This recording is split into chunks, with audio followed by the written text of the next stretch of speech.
What's up, guys? How's it going? With Dragon Age coming out today, I figured, I don't know if I'm gonna record it, so you guys let me know if you want to see it. If you do, it probably won't be very much commentary, because for me, Dragon Age is something I really like to enjoy the story. So it'd pretty much just be watching what I do, with some comments here and there, but most likely I won't be commenting very often. But anyways, I figured if we are going to do this, get your guys' opinion. Are you fine with watching me play without commentary, really? Or do you guys want me to play through on my own and then do a whole commentary thing after, after the games come out and I've beaten it and so forth? But like I said, leave in the comments below, let me know. And I figured, why not a good way to start off and go ahead and watch my background story. So this is using the Dragon Age Keep. If you want to check it out, it's a way of creating a file to import into Dragon Age Inquisition to kind of allow you to transfer your choices from Dragon Age Origins and 2 and the DLCs, and since you can't really import your saves directly. So here we go, and this should hopefully be the right one, showing my background.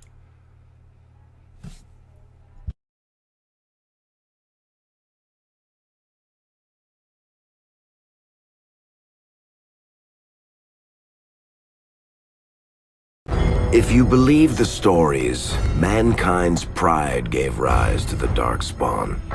Countless in number and toxic to all life, Darkspawn search endlessly for an archdemon. When they find one, Darkspawn armies surge up from their corrupt barrows beneath the ground, and a blight begins. Grey Wardens are the only warriors capable of destroying an archdemon, and history always honors the one who sacrifices all to kill the beast. In the fifth blight, the Warden was the hero of Ferelden, a dwarven royal, second child of King Endrin Iduken. Framed for a murder and ultimately cast out, the young noble met Duncan, a Grey Warden, who saw the dwarf's potential as a Warden recruit. The allied Ferelden and Grey Warden forces met in Ostagar, where King Kaelin's armies and a host of Wardens gathered, ready to destroy the Darkspawn. But valor turned to despair as Loghain betrayed his king. Kaelin's forces were slaughtered, and the south was lost. The hero, now a full-fledged Grey Warden, survived with the aid of Flemeth, the mysterious witch of the wilds. Joined by Flemeth's daughter, Morrigan, and a Grey Warden named Alistair, the hero set out to build an army strong enough to abolish the Blight.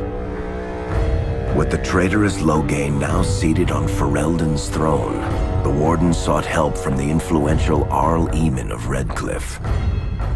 However, they arrived in Redcliffe to find the town under siege.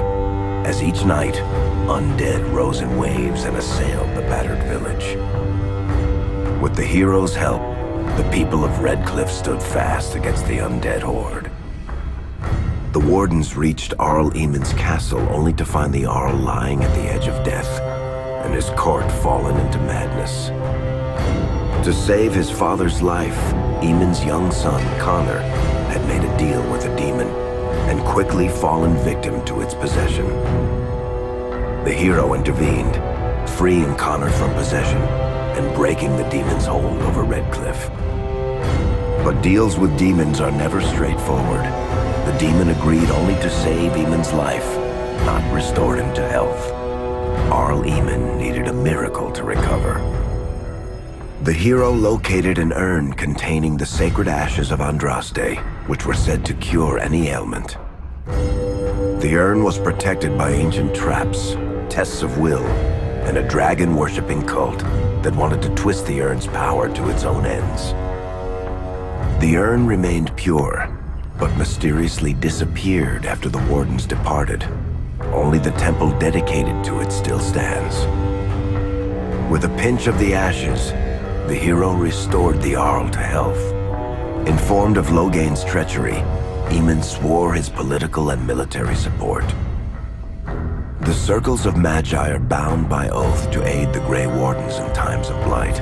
However, Lake Calenad's tower could offer little help. One of its mages, Uldred, had become possessed by a pride demon and was twisting other Circle mages into abominations. The hero fought to the top of the tower and defeated Uldred, saving the remaining mages. Grateful for their lives, the mages joined the Warden's army. The allies gained at the Circle were not the only soldiers to join the Warden's forces, however. Dalish elves don't usually make alliances, but even deep hatred can be set aside in the face of oblivion. An ancient curse was destroying Ferelden's largest Dalish clans, turning the elves into werewolves. Zathrian, the clan's keeper, claimed that the cure required the heart of the great wolf, Witherfang. Years before, Zathrian himself had afflicted a group of humans with the curse that now ravaged his clan. As long as he lived, the curse endured. The hero freed the werewolves from the long-standing curse, and the Dalish joined the Warden's forces. Blights may happen hundreds of years apart, but the dwarves who live below the surface of Thedas fight Darkspawn every day. No one is better schooled in battling Darkspawn than the warriors of Orzammar, except perhaps their allies of old, the Grey Wardens. The hero arrived in Orzammar in the wake of King Endrin's death to find political factions fighting for control of the dwarven capital. Only the vote of a venerated paragon could break the deadlock to elect a ruler, and order the dwarves to honor their Grey Warden treaty and join the battle against the new Blight.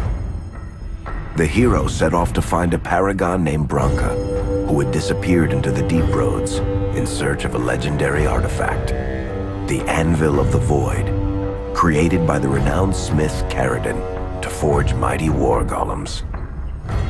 With Branka's help, the hero restored the Anvil of the Void, and a small army of powerful golems joined the Warden's forces. The hero emerged from the Deep Roads with a master-forged crown to bestow the Paragon's favor upon whichever rival candidate would be crowned king. Balin, the youngest son of King Endrin who was suspected of foul play, or Haramont, the aging traditionalist backed by the Dwarven Assembly. Balin followed his father to the throne. He leads with a ruthless but progressive hand, seeking to re-establish ties to the surface kingdoms. With Dwarden's strength now bolstering the Warden's army, the hero had to deal with Loghain so Ferelden could stand unified against the Darkspawn before the Blight swallowed the world. The kingdom of Ferelden stood divided. While some nobles supported Loghain's regency, others condemned his inaction against the Darkspawn. Civil war brewed, and Arl Eamon called a landsmeet in hopes of curtailing the conflict and removing Loghain from the throne. As penance, Loghain was sentenced to join the Grey Wardens and fight Darkspawn until the end of his days. As the Warden's united army massed in Redcliffe, the Darkspawn overran Denerim, laying siege to Ferelden's capital city. The hero's army fought valiantly through Denerim and broke the Darkspawn siege. On Fort Dracon's highest tower, the hero's strongest allies fought alongside the Warden in a final heroic battle against the massive archdemon. Loghain found some measure of redemption as he gave his life to kill the archdemon and end the Blight. With no archdemon to lead them, the Darkspawn scattered. Most fled underground, still teeming in number and always seeking a new archdemon to awaken. The shattered kingdom of Ferelden embarked on a long journey to recovery. In the Blight's aftermath, strong leadership was crucial. Alistair, King Caelin's half-brother, and Queen Enora, Caelin's widow and daughter of Loghain, joined in a political union. Together, they ushered Ferelden into a new era. Ferelden still stands, as obstinate and resolute as the Dog Lords ever are, but the events of the Fifth Blight loom over it as the nation rebuilds. For people across Thedas, legends of the hero of Ferelden remain the nation's brightest beacons of hope during its darkest times. It all began in Kirkwall, the fall of Knight Commander Meredith, the Kunari Uprising, and of course, the Chantry's destruction and the onset of Mage Rebellion. One person always stood amidst the swirling chaos: Hawk, the champion of Kirkwall. The Hawk family fled Lothering, refugees from the Blight. Leandra, mother of the champion, and siblings Bethany and Carver hoped to find refuge at her family's estate in Kirkwall, far to the north. While Hawk had no magical abilities, the champion was at the heart of events that ultimately led to the Mage Rebellion. The Hawks escaped the Blight with the help of Aveline Valen, a warrior and family friend. It's said that the family was also aided by Flemeth, the notorious Witch of the Wilds. Hawk's brother, Carver, never reached the Free Marches. He was killed by Darkspawn while protecting his family. The family's first years in Kirkwall were difficult. Leandra's brother Gamlin had lost the family fortune. The Hawks lived in poverty, forced to indenture themselves in return for entrance to the city. To pay off the debt, Hawk was forced to work for a band of mercenaries. All the while, Hawk and Bethany did their best to hide Bethany's magic from the Templars. Opportunity eventually struck in the form of a dwarf named Bartrand Tethras, who was planning an expedition to the Deep Roads. It was a long shot, but with gold gained from the expedition, Hawk could free the family from its criminal creditors and further Templar scrutiny. Hawk met a rogue Grey Warden named Anders, who possessed detailed maps of the Deep Roads. These maps were crucial to the expedition's success. Once Hawk obtained them, everything else fell quickly into place. Bethany joined Hawk on the expedition. The siblings found ancient dwarven treasure and a statuette formed from a strange red lyrium. Bethany fell victim to the blight that suffuses the Deep Roads, but Anders led her to a group of Grey Wardens who were able to save her life. The gold Hawk recovered from the Deep Roads brought back Leandra's stately childhood home in Hightown. The Hawks had barely settled into their new home when Leandra was murdered, a deeply sinister and twisted killing. Hawk hunted down Quentin, the blood mage responsible, but could not prevent Leandra's death. Leandra's tragic death was part of a critical problem facing Kirkwall: rising tension between the city's mages, who felt increasingly oppressed, and Templars, who grew increasingly suspicious of their activities. Adding to the strain, a large contingent of Kunari had also established themselves in Kirkwall, much to the growing discomfort of the city's rulers. After their dreadnought was shipwrecked many years before, a group of stranded Kunari were allowed to remain in a cordoned-off area in Lowtown. As time passed, the Kunari made no effort to return home, and offered no explanation about why they remained. Tensions rose to a breaking point. Revered Mother Patrice, convinced the Kunari were a threat to the Chantry's faith, incited violence between the Kunari and the Kirkwall populace. Hawk knew that Patrice would bring about unnecessary conflict.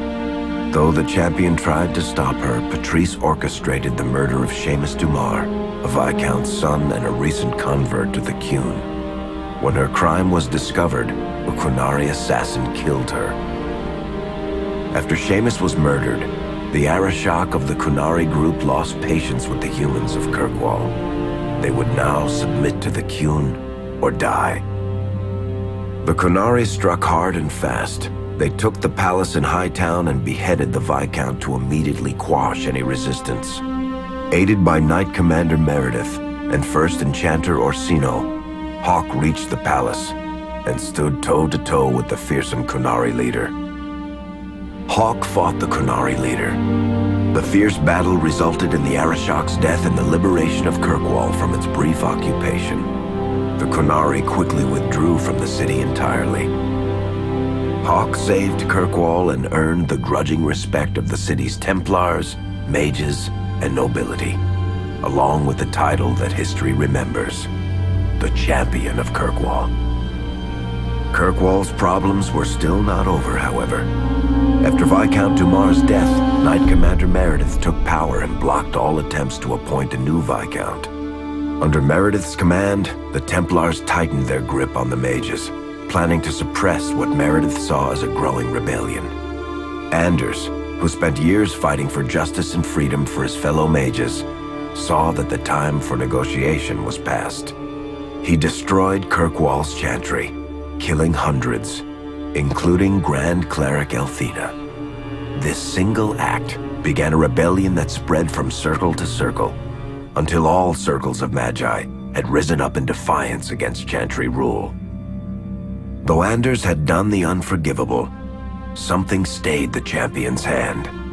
Anders survived the day, although many others did not. Fighting spread swiftly through the city. Some mages rebelled openly, many of them succumbing to possession. Templars turned their swords on mages who rebelled and on those who did not. As First Enchanter Orsino refused to bend to the Templars, Knight Commander Meredith demanded that every mage in Kirkwall be put to the sword. Hawk saved many mages from Templar blades, keeping them from succumbing to possession or the temptations of blood magic. In the end, however, Hawk was forced to strike down Orsino, who had betrayed his own values by resorting to blood magic himself.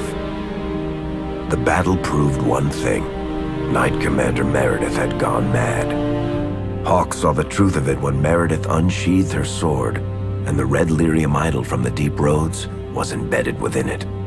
The blade fueled her hatred and paranoia, as it had for months. After a horrific battle, the red lyrium of the Knight Commander's sword consumed her as she died.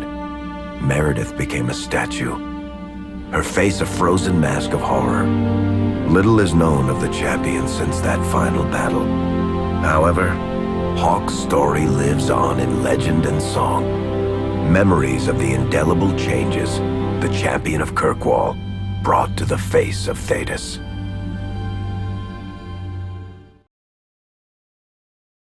Alright guys, well I hope you enjoyed catching up on what I did previously, and The Mage Rebellion in Kirkwall was felt throughout Thedas, the news spreading like wildfire. we got a little bit more.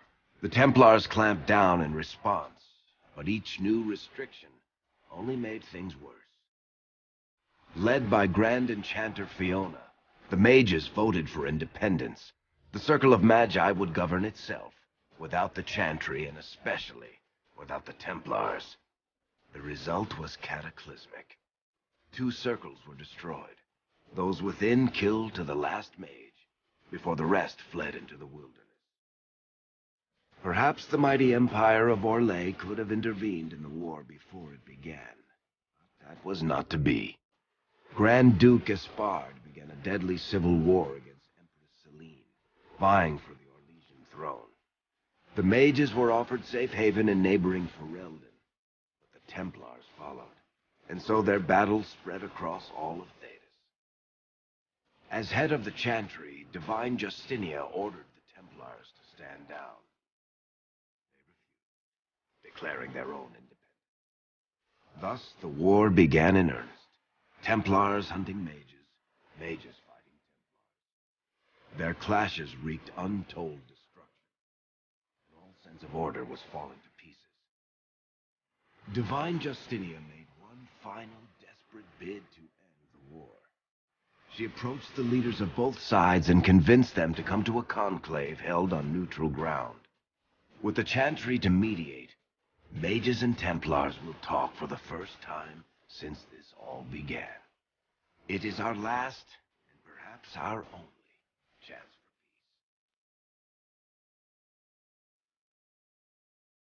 peace. So that was a little bit of a lead up to Inquisition there. So anyways, guys, I hope you enjoyed catching up, like I was saying, and let me know if you want to see this as a series, and if you want me to do a commentary all the way through. That means you have to wait until I've beaten the game on my own accords.